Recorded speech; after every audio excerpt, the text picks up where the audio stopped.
Ya, saat ini saya sedang berada di Terminal 3 Bandara Soekarno-Hatta. Saya akan menemui salah satu operator judi online yang baru saja pulang ke Indonesia. Sendiri? Iya. Ayo dah, boleh Pak. Oh tadi mau jemput mau nyokap. Ini kita ke mana nih? Hah? Pulang aja, langsung. Oh. Penghasilan lu sekarang di angka berapa? 13 13. kalau per bulannya. Bonusnya bisa 30.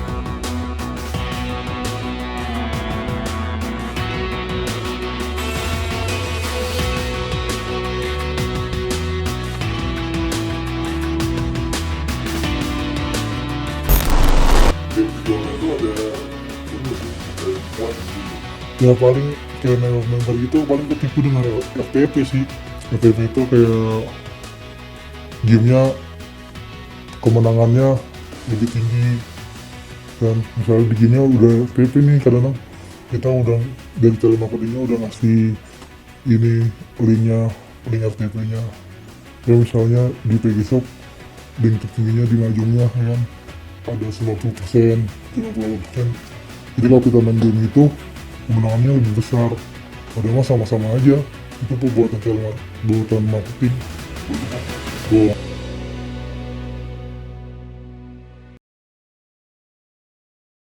Dari keisengan berbuntut kecanduan, coba-coba peruntungan berujung jeratan. Tahukah Anda bahwa Indonesia menempati urutan pertama pengakses situs judi online? Bareskrim Polri membongkar judi online atau daring di wilayah Bali. Di Kabupaten Balangan, Kalimantan Selatan, anggota KPU Balangan terpaksa patungan mengganti uang 115 juta yang dibawa kabur bendahara KPPS.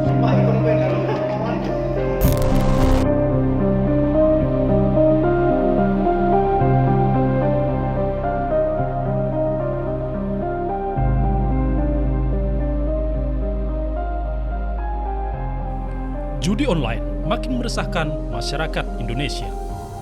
Mudah diakses lewat smartphone dan dimainkan di mana saja dan kapan saja, membuat judi online cepat berkembang di tanah air. Kasus anggota KPPS di Kelurahan Batu Piring, Kabupaten Balangan, Kalimantan Selatan yang heboh saat proses penghitungan suara pemilu beberapa waktu lalu ini misalnya, jadi contoh betapa judi online menyasar banyak kalangan. Anggota KPPS nekat memakai uang honor petugas sebesar 115 juta rupiah sebagai modal main judi online. Akibat kelakuannya, pembayaran honor anggota KPPS di Kelurahan Batu Piring Balangan jadi tertunda. Gaji anggota KPPS baru bisa dibayar setelah sejumlah anggota KPUD Balangan patungan mengganti honor yang terpakai untuk berjudi. Keranjingan judi online tak cuma terjadi di Kabupaten Balangan, Kalimantan Selatan. Di Jakarta, praktik judi online lebih parah. Praktiknya bisa kita temui di jalanan. Seperti penelusuran tim informan ini.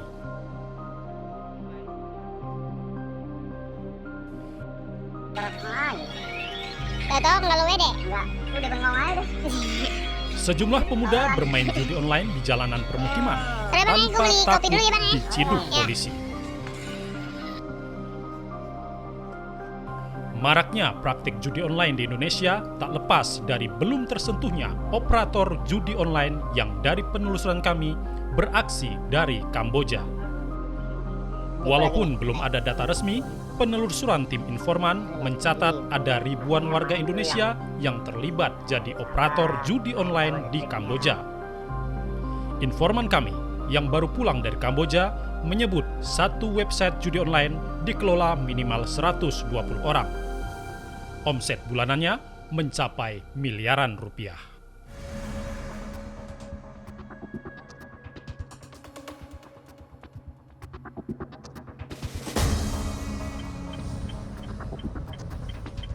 Ya, saat ini saya sedang berada di Terminal 3 Bandara Soekarno-Hatta. Saya akan menemui salah satu operator judi online yang baru saja pulang ke Indonesia. Nanti saya akan mewawancarai operator judi online tersebut. seperti apa pekerjaan yang dilakukannya di Kamboja. Saya akan coba untuk menemui yang bersangkutan. Itu dia udah ada. Oh tadi mau jemput sama nyokap. Ini kita ke mana nih? Hah? Pulang aja langsung.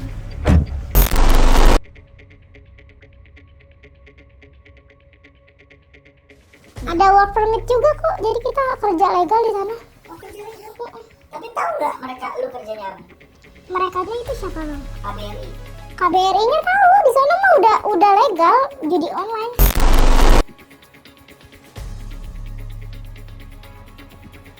Sebelumnya kan gua kerjanya di Jakarta, jadi gampang bang.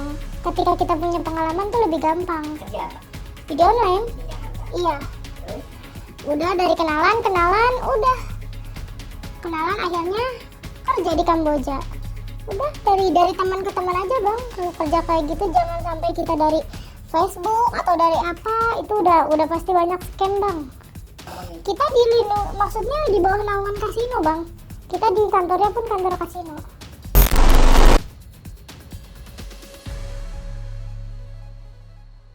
Sekitar 9,5 kalau di awal. Kalau sudah setahun? Sudah setahun ya paling dia naik, jadi gajinya misalnya 7 juta sama uang makannya 4,5 juta kayak gitu. 11,5 jutaan. Tapi dia pada gedenya di bonus sih bang.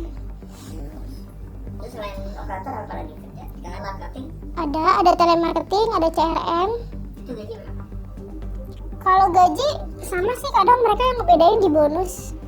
Penghasilan lu sekarang di angka berapa? 13 13 juta. kalau per bulannya. Bonusnya? Bonusnya bisa 30.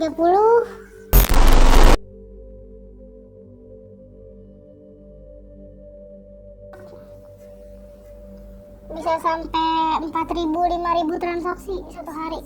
Ya, tapi kita nggak tahu juga, kadang ada yang WD-nya gede, kadang ada yang kalau lagi untung ya untung seperti itu. Minimal berapa? Minimal deposit 25.000. Maksimal? Maksimal nggak ada maksimal. Yang lu- Kadang ada aja yang 50 juta langsung depo.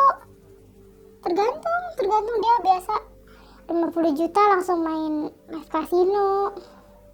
Oh, sebanyak itu ya? Iya, Oh. karena mereka udah pernah ngerasain menang bang biasanya.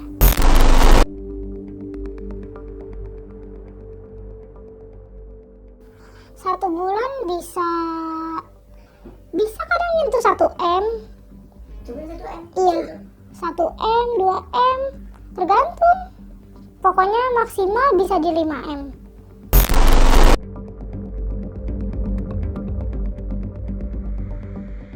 $120. Untuk merek? Iya, hampir semuanya Indonesia bang. Semua Indonesia? Iya, karena company nggak mau ambil orang situ karena susah interaksinya. Terus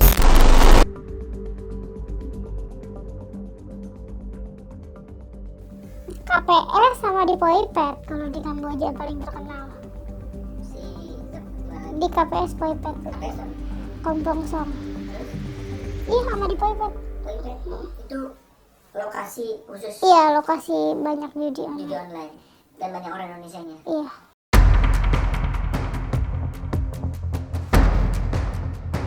Inilah Poipet, salah satu kota di Kamboja yang dikenal sebagai kampung judi online.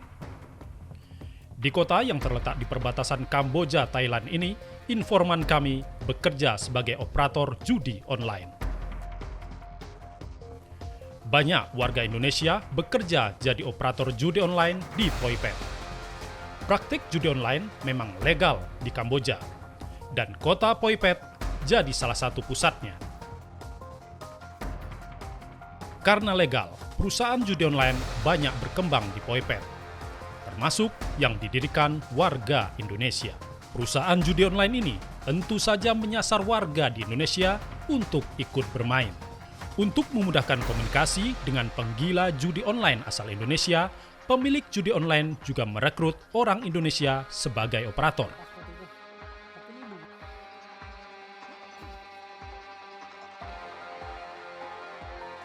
Lalu, bagaimana caranya operator judi online asal Indonesia ini bisa ke Poipet?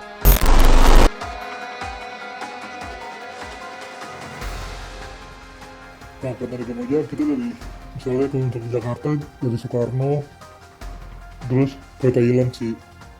Dari Thailand baru kita ke perbatasan Kamboja Thailand. Enggak langsung ke Kamboja. Enggak. Karena banyak yang gagal sih kalau langsung dari Kamboja di migrasinya.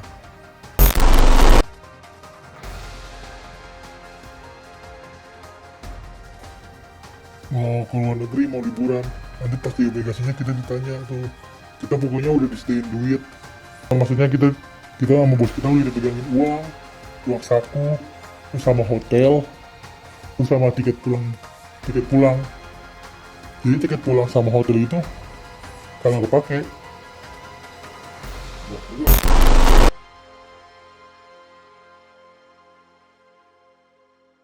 kita kabarin, nanti dijemput sama drivernya, udah ngabarin. Nah, baru kita jalan dah ke perbatasan Thailand Kamboja. Kotanya di kota Poipet. Sekitar 5 jam.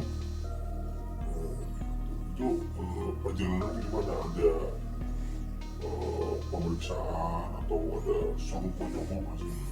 Kalau untuk di Thailandnya, untuk ke Kambojanya, ke perbatasan, di levelnya nggak ada penyegokan sih.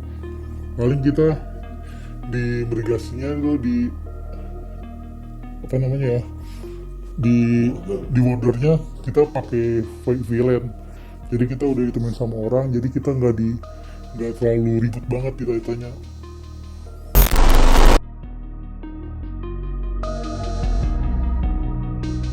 Biar lancar sih bang, kayak nyogok gitu. Ya bentuk orang sih. Kayak kita udah nyewa orang dalam gitu untuk ngarahin kita. Untuk nyoba perbatasan dari Thailand ke Kamboja. Bayar Satu orang itu 1.500 baht. berapa kali itu? Sekitar 700.000 600.000 seorang.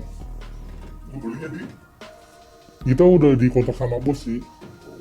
Jadi bos yang itu. Kan kita sebelum berangkat kita dikasih duit saku sama bos. Jadi untuk bayar driver, bayar orang yang VLAN.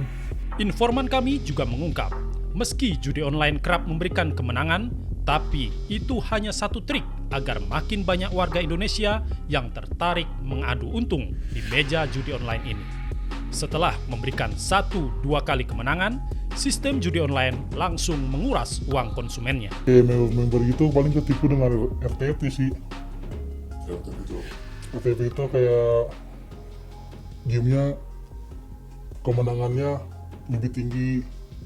Dan misalnya di gamenya udah RTP nih, karena kita udah dari telemarketingnya udah ngasih ini link RTP-nya. Kayak misalnya di PG Shop link tertingginya di Mahjongnya ya kan ada 50%, 58%. Jadi kalau kita main game itu kemenangannya lebih besar. Padahal sama-sama aja. Itu tuh buatan marketing. Bohong. Hingga kini, pemerintah mengaku kesulitan memberantas judi online di Indonesia, meski telah menutup berbagai akses. Lokasi server dan operator judi online di Kamboja salah satu kendala pemberantasannya. Ketua Indonesia Police Watch, Sugeng Teguh Santoso mengatakan, penanganan judi online tidak bisa dilakukan selama para pelaku beroperasi di Kamboja. Hal ini karena terbentur regulasi, sebab judi di Kamboja jadi bisnis legal. Disinilah dilemanya ya, dilemanya soal keinginan pemberantasan judi. Dilema ini terbentur dengan regulasi penerapan penegakan hukum setelah para bandar ini ke luar negeri, ke Thailand, Kamboja ya. Karena di dalam hukum, penegakan hukum itu, penegakan hukum pidana ya, itu dikenal tentang asas teritorial, di mana tindak pidana itu terjadi apabila pada wilayah tersebut satu perbuatan dinyatakan sebagai perbuatan pidana, bisa ditindak. Tapi apabila di sana dinyatakan sebagai bukan perbuatan pidana, tidak bisa ditindak. Di Thailand dan Kamboja, setahu saya, judi bukan sebagai perbuatan pidana. Nah, celah ini yang digunakan oleh para bandar judi hijrah ke Thailand dan Kamboja supaya dia terlepas dari jerat hukum. Apa yang harus dilakukan oleh polisi atau penegak hukum terkait perjudian ini? Dia tidak bisa apa-apa karena yang harus ditangkap kan bandar ya. Kita tidak bisa menyalahkan polisi ketika polisi tidak bisa menindak bandar karena terbentur pada regulasi ya, kecuali tindak judi di luar negeri itu sebagai tindak pidana.